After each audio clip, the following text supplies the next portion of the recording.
Fernandino de Moraes. Ele nasceu em 1891, quer dizer, no final do século passado, lá em São Gonçalo, em Neves.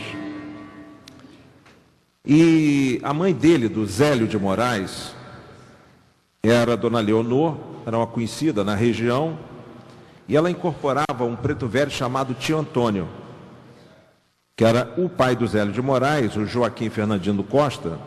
Não frequentava nenhum centro espírita, nada. Mas era um adepto do espiritismo. Literatura espírita kardecista.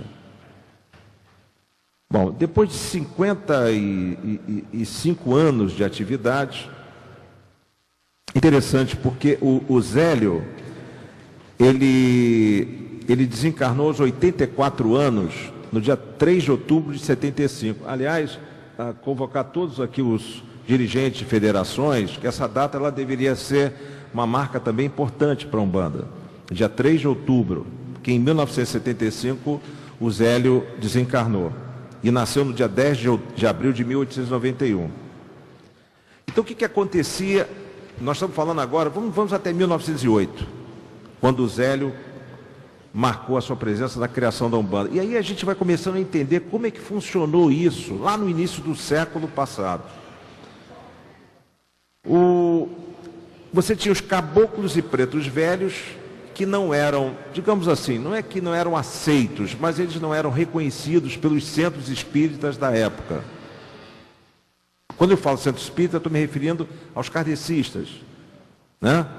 Preto velho, eles achavam que eram espíritos pouco esclarecidos, quase que inferiores, etc. Então, e achavam até que os espíritos, caboclos e pretos velhos, eram espíritos atrasados. Bom, aí em 15 de novembro de 1908, por isso que o Dia Nacional da Umbanda é comemorado a 15 de novembro de 1908, durante uma sessão da Federação Espírita, em Niterói, aí um menino de 17 anos chamado Zélio de Moraes participou de uma mesa no centro kardecista. Aí manifestaram-se os espíritos, que se diziam índios, escravos, etc. E um dos videntes pediu que a entidade se identificasse, já que lhe aparecia envolta numa aura de luz. Se querem o nome, olha o que o Zélio disse na época. Quer dizer, o Zélio, não era o Zélio, era ele incorporado. Se querem um nome, este é meu nome, Caboclo das 7 Encruzilhadas. Porque para mim não haverá caminhos fechados. E prosseguindo, ele disse o que ele trazia.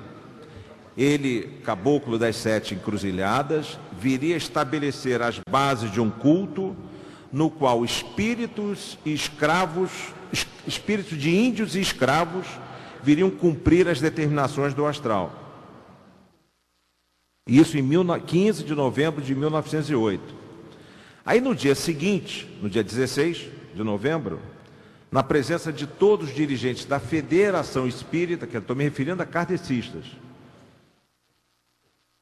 ele fundou um templo. E nessa reunião, o Caboclo das 7 Encruzilhadas, ele, naquela sessão, ele disse que às 8 da noite, a partir das 8 da noite, faria atendimento gratuito ao público, com passes e recuperação de pessoas que estivessem com obsessão. E uma coisa curiosa, ele disse que os cânticos não seriam acompanhados de atabaques e nem de palmas ritmadas. Porque nessa ocasião, o candomblé estava presente. Existia o culto afro puro. É interessante isso aí. Quer dizer, em 1908, nós tivemos não é um rompimento, mas nós tivemos o surgimento de uma nova religião no Brasil. Uma coisa curiosa. onde foi reconhecida a importância do caboclo, a importância do preto velho, que era rejeitada por muitos. Hoje se sabe que atrás de cada caboclo, de cada preto velho, existe um médico, existe um professor, existe um espírito de alguém que pode ter sido muito importante ou pouco importante, mas está ali simbolizado no caboclo preto velho. Eu não sei se vocês já tiveram a oportunidade de ler toda a coleção dos livros de Allan Kardec. Eu já li todas. Li e reli. Vocês reparem que é muito difícil para uma pessoa de pouca instrução conseguir acompanhar aquela leitura, que é uma leitura um pouco carregada, né? Não é boa, ela é fácil de entender, mas ela é para uma pessoa mais intelectualizada. O que acontece? Quando você consegue falar com um caboclo e um preto velho, qualquer um consegue. Você consegue do rico ao pobre, né? Do professor a quase que ao analfabeto, você consegue se comunicar com o caboclo e o preto velho. Então foi esse. Eu acho que é aí, meu pai dizia sempre isso, e realmente é verdade. Eu acho que a Umbanda, ela preencheu esse pedaço assim, olha, o Brasil, e ainda mais em 1908, devia ter gente com muito pouca cultura, quer dizer, não é pouca cultura, mas devia ser um nível de analfabetismo muito grande, em 1908, né? Devia ser enorme, creio eu.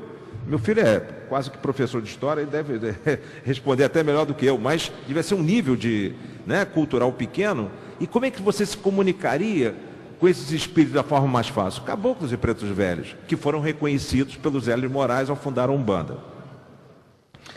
Bom, conclusão da história, o Zélio fundou 7 templos,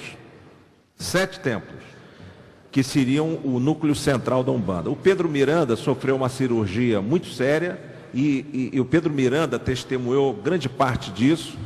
Hoje nós falamos o dia inteiro ao telefone. E eles fundaram centros de Umbanda, porque não tinha centro de Umbanda, aqui na capital, na época que se fala é Niterói. Depois veio aqui para o Rio, na Distrito Federal, não é isso? Em São Paulo, Minas, Espírito Santo, Rio Grande do Sul, etc. Aí criaram a Federação Espírita de Umbanda do Brasil, que depois virou União Espiritista de Umbanda do Brasil. Aí veio o primeiro jornal, em 1947, e aí todos nós conhecemos. O Zélio de Moraes nos deixou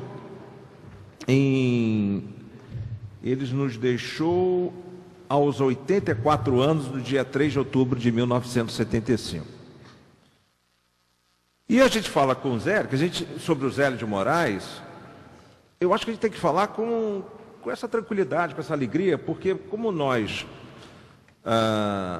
acreditamos na reencarnação, na existência do espírito após a morte material, então para nós, a gente sofre. Eu me recordo que em 1968, quando meu pai fez a passagem dele, eu senti muita falta o choque material, né? Quando você perde enfim, é o contato físico, né?